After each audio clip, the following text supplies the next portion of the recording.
હવે જો તમને તમારા કોઈ સંબંધીના અવાજમાં કોલ આવે ને તમને કહે કે મારા ખાતામાં પૈસા જમા કરાવી દો, મારું અપહરણ થઈ ગયું છે, તો પણ જે છે પૈસા જમા કરાવતા વખતે 2 વાર વિચારજો. કારણ કે મુંબઈની ઘટના છે. મુંબઈમાં એક વૃદ્ધ જે છે એમને એમના ભત્રીજાના અવાજમાં, જે વિદેશમાં રહે છે, એમને કોલ આવ્યો છે અને એમનો ભત્રીજો કહે છે કે હું 22મી જાન્યુઆરીએ જે છે ઇન્ડિયા આવવાનો છું અને તમારા ખાતામાં 10 લાખ જમા કરાવવાનો છું. થોડી વાર એને ફરી પાછો કોલ આવે છે કે મેં જમા કરાવી દીધા છે, બટ જમા થતાં 24 કલાક જેવું લાગશે.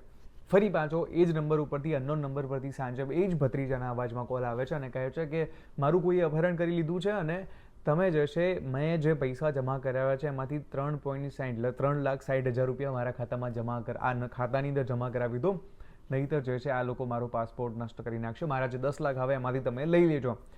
હવે જ્યારે ફરી પાછો આ વૃદ્ધ જે કાકા છે એમના ભત્રીજાને કોલ કરે છે તો એનો ટોન અલગ લાગે છે. એટલે એમને શંકા જાય છે કે આ ભત્રીજાનો અવાજ કેમ બદલાઈ ગયો, કેમ અલગ લાગે છે.